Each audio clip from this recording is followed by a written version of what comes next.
How Andrew Jackson Redefined the Presidency. Introduction. The presidency is labor in which the individual requires outstanding commitment and responsibility. It is not enough to be a solid leader to be president, one must be able to solve strategic problems and lead people. Andrew Jackson, the 7th President of the United States, was the first president genuinely elected because of public sentiment. He was a lawyer, a member of the legislature, and a fierce warrior, rising to the rank of Major General during the War of 1812.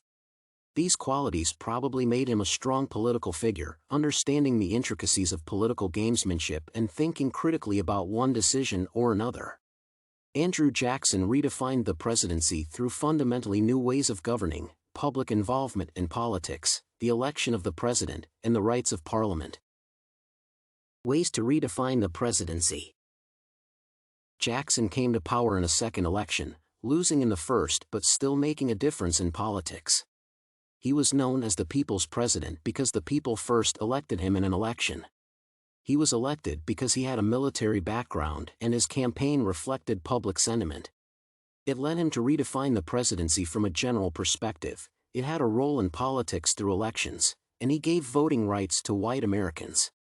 This right, in particular, was a significant breakthrough in American history because the Democratic Party resulted from people's desire to express an opinion. Jackson became a companion to the people in political games because, through parties and elections, the public was able to participate in the country's politics. He changed the way people viewed the presidency and later Parliament. It is his third way of changing the president's concept. The Parliament could not elect him, it was necessary to transfer the will to the people because this was the only way to develop the national idea. The creation of the Democratic Party was perhaps the most significant event at the time. Jackson brought about a substantial contribution to the development of individual liberty for Americans, which later had a positive influence on shaping the politics of constitutional rights. This way is the most correct compared to the others. His party reflected the sentiments of the people, and so the election was fair, not just on the part of Parliament. The role of the people in politics is vital to make the country accessible and plentiful.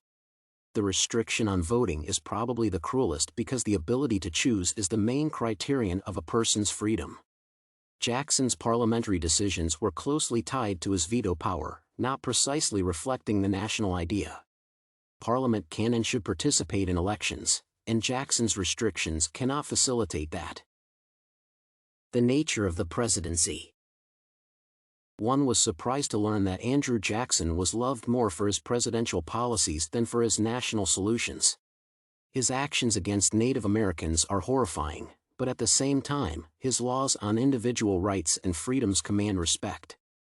It is good to know that anyone can become president. The main thing is to prove you are a decent person and gain the people's trust. The example of Jackson's presidency teaches that the nature of any political game must be tied to honesty and integrity, which are often lacking in politicians outside of a democratic society. Conclusion. Andrew Jackson's ideas about redefining the presidency lay in three main areas: incorporating the public into politics through party formation, electing the president, and limiting the rights of Parliament. While the first two ways seem right and strategically successful, the veto power and exclusion of Parliament raise questions about its necessity. It seems that Jackson is an example of a president with a solid national idea of freedoms and rights, despite having flaws.